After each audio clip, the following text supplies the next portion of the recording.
Don't say it. Don't say it. Gay. I said it. Gay!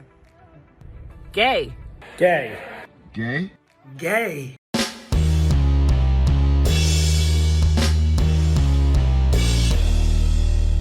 How's everybody doing? My name is Anthony Brian Logan, and today we got to talk about what you just saw, which was Florida Democrats reacting to the quote-unquote "Don't Say Gay" bill becoming law after it was signed into law by Florida Governor Ron DeSantis. Now, in my humble opinion, from my viewpoint, from my perspective, I think that if you are against this law, then something's wrong, okay? We should be able to call the federales and get you hemmed up, get you sent straight to the who's goo, straight to the penitentiary. I'm talking about do not collect $200, do not pass go straight to your cell, get locked in and stay there. But in today's day and age, I can't tell what's going on. This law is most certainly a step in the appropriate direction.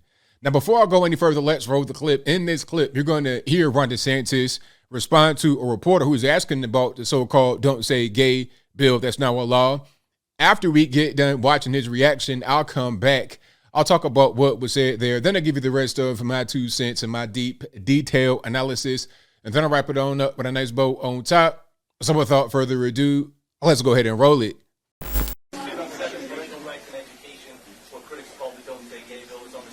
Does it say that in the bill? Does it say that in the bill? I'm asking you to tell me what's in the bill because you are pushing false narratives. It doesn't matter what critics say. It says it bans classroom instruction on sexual identity and gender orientation. For who? For grades pre-K through 3. So 5-year-olds, 6-year-olds, 7-year-olds. And the idea that you wouldn't be honest about that and tell people what it actually says, it's why people don't trust people like you because you peddle false narratives. And so we disabuse you of those narratives. And we're going to make sure that parents are able to send their kid to kindergarten without having some of this stuff injected into their school curriculum. All right, so you saw that, you heard that. Now, I don't see what Ron DeSantis said there that was wrong. How can anybody say that what he said was in any way, form, or fashion incorrect? That's 100% on point, and it needed to happen.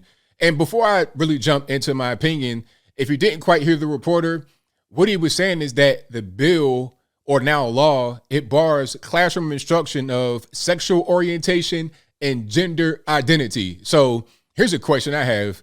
What does a kindergartner or first, second, third grader need to know about gender orientation, gender identity, sexual orientation?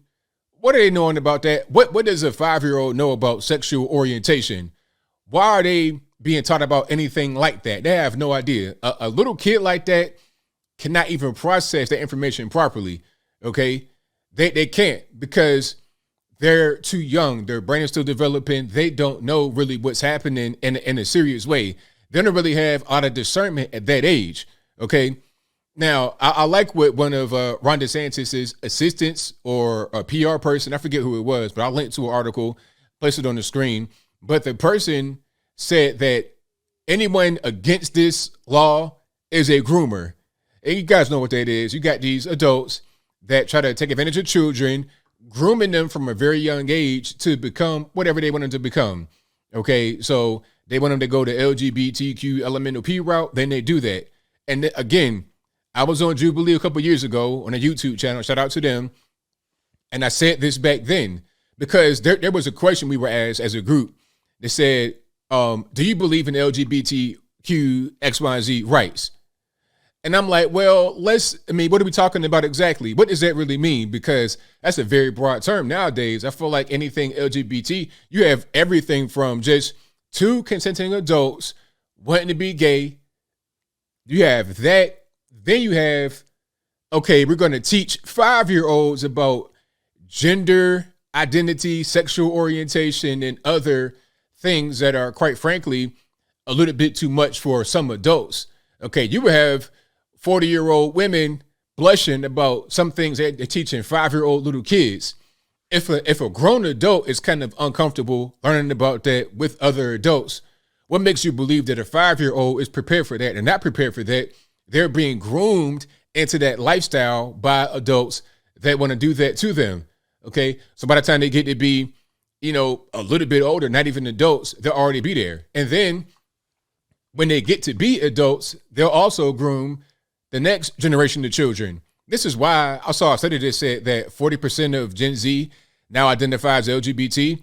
I mean, there are gay people out there. Gay people exist, but is it 40% of the population? I don't think so.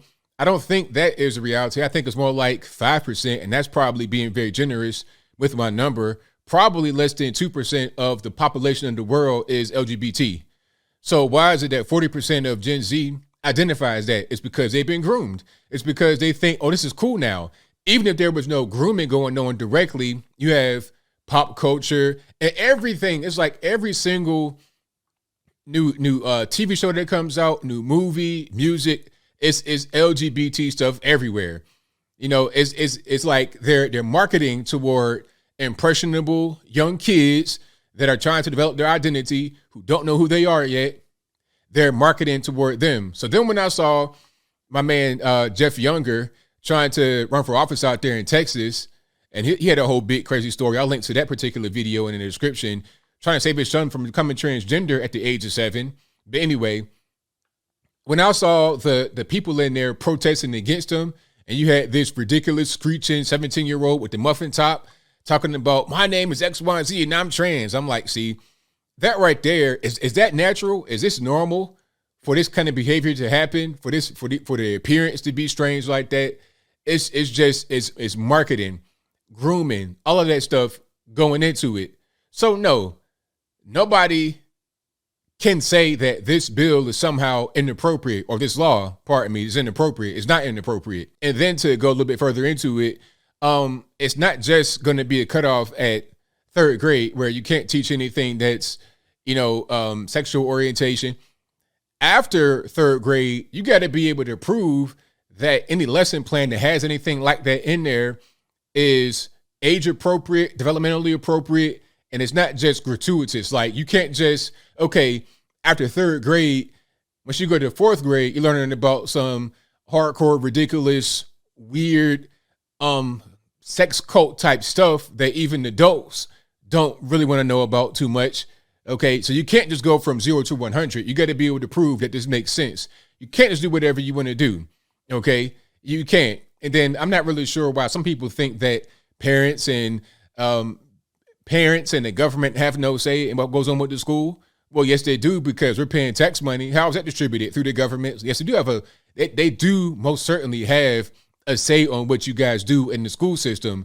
And if I was a parent and if I had kids in there, I'd be wanting to know what's going on. I want to know if my child is being taught about some things that I don't want them to know about, not from the school. You see, the parents have the responsibility. If you want to teach your kids about certain things or what to avoid and how to protect yourself, that's one thing. But when you get into the grooming aspect of it and this weird stuff, we got to draw a line right there. Now, as I close, I want to say this. This is a good law, a good step in the right direction, but I think that it needs to have a more mainstream appeal. Okay, basically, what I'm saying is it should go all over the country. It shouldn't only be here in the great state of Florida. It should be everywhere. California, for example, man, if you're a kid growing up in California, going to public schools out there, oh, man, I feel for you. If you're living in Los Angeles, San Francisco, somewhere right now, going to public school, forget about it. It's pretty much a wrap, and I wish that it wasn't that way, but that's the way it seems right now. So this bill, this law should become law all over the country, maybe even the federal law, because it's one thing to have adults. If you want to be an adult, like let's say you're an adult and you want to go to college and learn about LGBT studies, I'm not really sure why you would. I mean, what kind of job are you going to get doing that? Oh, I take that back. What kind of job are you going to get? You work for the federal government, right? You'll be working in Capitol Hill, D.C. But anyway, if you want to be an adult and learn about LGBT stuff, then go ahead. But little kids, leave the kids alone. That's not controversial to say. But I think I'll leave that right there for now. And what say you? How do you feel about what's going on here with Ron DeSantis and the quote-unquote don't say gay bill? And by the way, this whole don't say gay thing, I'm not sure where that whole slogan came from. Maybe it came from the Florida Democrats. Maybe it came from the National Democratic Party, the DNC. I have no idea. It's not even about don't say gay. It's about let's not teach these children about things that are not prepared for. Let's just leave that alone. Let's stick to the basics: reading, writing, and arithmetic. When I was a little boy, I remember it very clearly. We'd be doing stuff like coloring, drawing, learning how to write, how to like has this little worksheet type thing, and it had lines on it. And you got to make the line over there. Like you're learning how to write, how to read better, how to do all that kind of stuff. That was your focus. How to count 1 to 100, 1 to 1,000, 1 to 10,000, 100,000, million, the decimal points. That is the most important thing, not about some random weirdo with, you know what I'm saying, some kind of strange costume on talking about this is an LGBT icon. That's not appropriate when you're talking about learning the basics. Why does anyone need to know about that? It's because they want to groom them. They want to condition them to think that this kind of weird and underground stuff is normal. And again, that goes back to the reason why you have 40% of Gen Z in the poll that say that they identify as LGBT, because they've been programmed this way by some predatory adults. But whatever your thoughts are, please let me know in the comments below. And that's all I got to say for this video. If you like what you heard, please comment, rate, share, and subscribe. Peace.